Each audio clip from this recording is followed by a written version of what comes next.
on the show. I'd like to welcome Dr. Indravati Rao. She's a nurse joining us from Ahmedabad, and also Parul Sharma, who's a nurse from Chandigarh. Firstly, I'd like to thank you both for joining us, and I believe Vandana Tiwari, who's a nurse in Chandigarh, she's also with us on this broadcast. So Parul and Vandana, thank you for joining us, and today I say thank you to both of you, not just on my behalf but on the behalf of the entire nation, for all the services that you have been rendering. Parul, if I can first come to you with a very basic question. If somebody were to ask you, how are you and how has life been in these last 2 months, how would you describe it?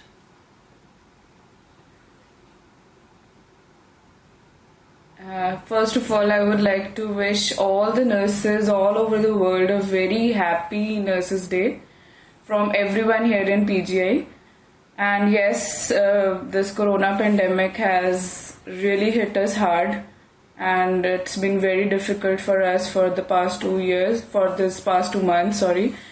And recently I got married in February, and to be very truthful, I have not been able to go home after my marriage. I've been staying here in PGI only, serving in trauma center, which is a non-COVID emergency. So yeah, life is very difficult, but when you have to work, you have to work. And similar goes for my friend. She has a very young child. I would like her to speak. Hi, myself Vandana, and I have been married for since 3 years, and I have a 15 months old kid. And due to this corona pandemic, I have to leave my child apart from me to my maternal house. And it's been 2 months. I have been living alone. Actually, I'm also not living with my husband because I don't want them to get infected through me. So yeah, it's hard, and I miss both of them. Hello? Indeed, it has been very difficult, and to really ask the two of you, talking about how it is in the hospital and how difficulties have increased over the days as the number of cases have spiked. How is it like working on the inside?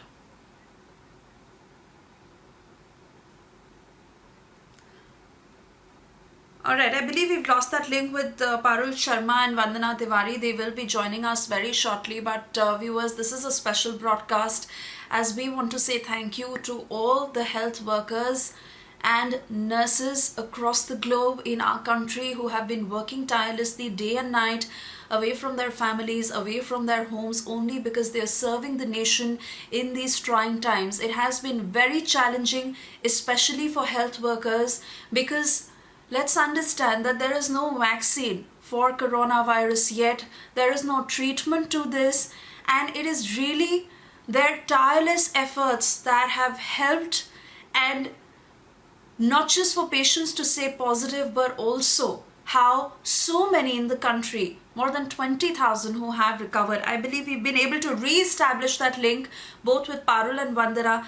And what I was asking you was that in hospitals, especially now this month, when the number of cases have spiked, more than 70,000 cases now across the country, how have the difficulties on the working level increased?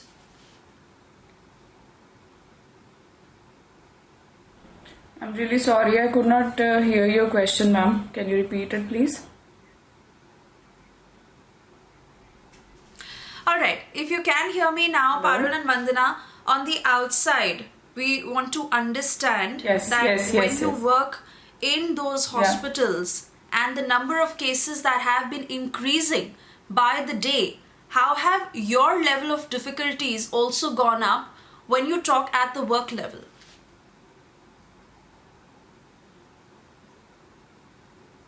Ma'am, difficulty level is high up. Actually, we feel like we are trapped in the hospital itself. We are always inside the hospital. We are not able to go out.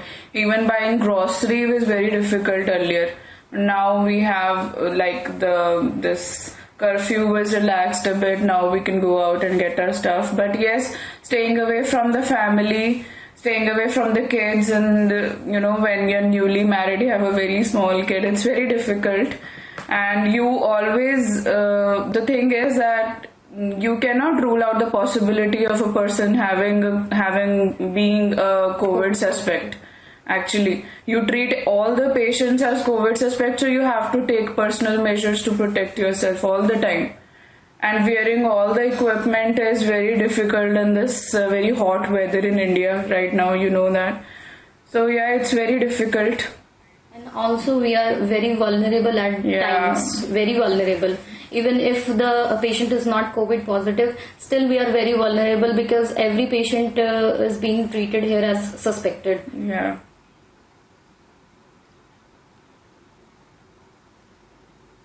What are the fears that you go through personally? What is the kind of mental battle that you're fighting on an everyday basis?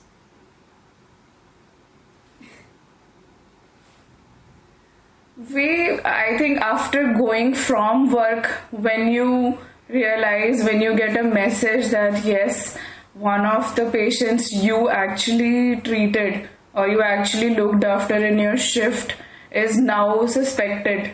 This happens with me a lot because I work in trauma emergency, and it happens with me a lot because when I go from work and then I get a message, then you keep on wondering for the next few hours that whether the report is positive or negative.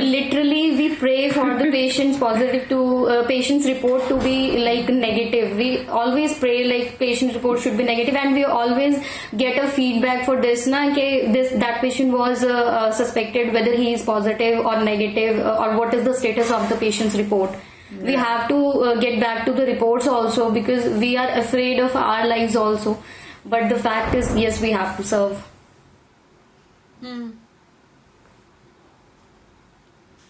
And when you see the kind of attacks that have happened on healthcare workers, how traumatic is it for you personally?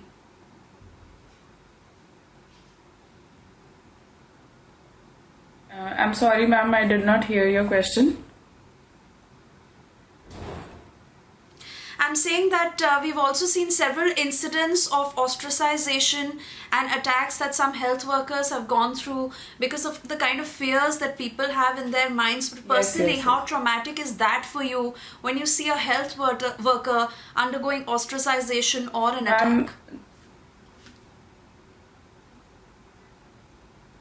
Ma'am, that is very shameful. I feel that it's very shameful on part of our own countrymen. The people who are going to your houses to conduct all these surveys to help you people and then getting attacked by the same people. It is very shameful. I haven't heard this kind of incidents anywhere else in any part of the world. It is happening here only, and I feel very lucky that I don't have to go to these places. I'm serving in a very big hospital. I don't have to go out, but I really feel really huge pain for the people who have been there and who have been attacked. It's very shameful. And they should treat healthcare workers, the nurses, the doctors, the technicians, everyone with, a lot of respect, because not only the healthcare workers, I would say, all the people who are serving right now, the bankers, the policemen, the grocery people, the very small vendors, everybody is serving them. They should treat everybody with a lot of respect, because without them you cannot survive. So I really feel really pain and really ashamed for whatever has happened to the healthcare workers.